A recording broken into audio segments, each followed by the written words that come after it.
El cociente de intercambio respiratorio.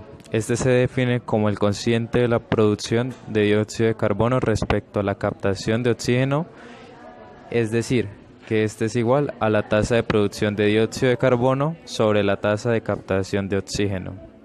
El transporte normal de oxígeno desde los pulmones a los tejidos por cada 100 mililitros de sangre es aproximadamente 5 mililitros, mientras que el transporte normal de dióxido de carbono desde los tejidos hacia los pulmones es aproximadamente 4 mililitros. El valor en reposo en el cociente de intercambio respiratorio tiene un valor de 0,8, mientras que el valor en ejercicio tiene un cociente de 1.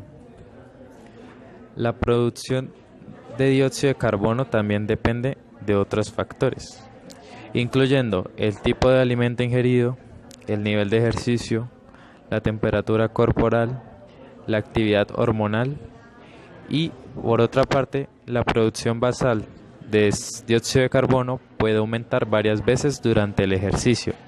Esto es lo que va a variar el que sea mayor o menor el cociente de intercambio gaseoso.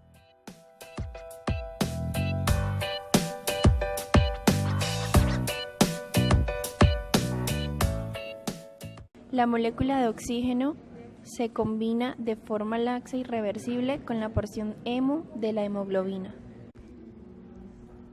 Cuando la presión parcial de oxígeno aumenta, como ocurre en capilares pulmonares, favorece la unión de oxígeno a la hemoglobina y la liberación de dióxido de carbono.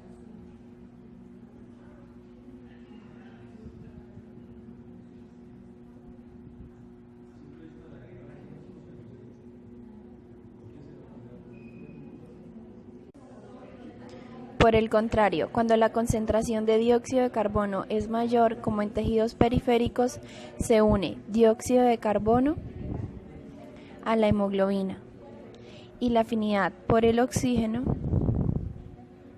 disminuye, haciendo que éste se libere. La primera molécula de oxígeno que interacciona con la desoxihemoglobina se une débilmente. Sin embargo, esta unión conduce a unos cambios conformacionales que modifican las unidades adyacentes, haciendo más fácil la unión de las moléculas de oxígeno adicionales.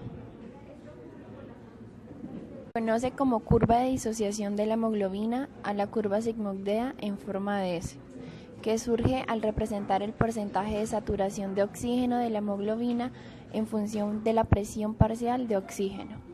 La curva muestra un aumento progresivo del porcentaje de hemoglobina con oxígeno a medida que aumenta la presión de oxígeno sanguíneo.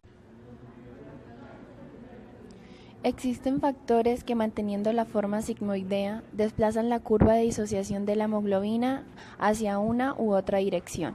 Cuando la afinidad de la hemoglobina por el oxígeno disminuye, la curva se desplaza hacia la derecha y la P50 aumenta. Cuando la afinidad aumenta, la curva se desplaza hacia la izquierda y la P50 disminuye. Se define como P50 a la presión parcial de oxígeno necesaria para conseguir una saturación de la hemoglobina del 50% y su valor suele rondar de los 27 miligramos de mercurio. Factores que desplazan la curva a la derecha. Primero, acidosis. Cuando la sangre se vuelve ligeramente ácida, es decir, con un pH de 7,2, la curva se desplaza hacia la derecha en aproximadamente un 15%. 2. Aumento de 2,3 difosfoglicerato. Efecto Bohr. Ocurre en los capilares tisulares, cuando el aumento de la concentración de dióxido de carbono origina la liberación de protones. Cuarto, otros. Pueden ser aumento de temperatura, como lo es la fiebre, o sulfohemoglobina. Los factores que desplazan la curva hacia la izquierda son, primero, alcalosis. Cuando la sangre se alcaliniza, es decir, su pH es de 7,6, la curva se desplaza a la izquierda en un porcentaje similar a la de acidosis. 2. Efecto Aldán. Ocurre en los capilares pulmonares cuando la elevada concentración de oxígeno hace que se reduzca la afinidad por la hemoglobina por el dióxido de carbono. Esto desplaza la curva a la izquierda, aumentando la afinidad por el oxígeno hasta 500 veces más.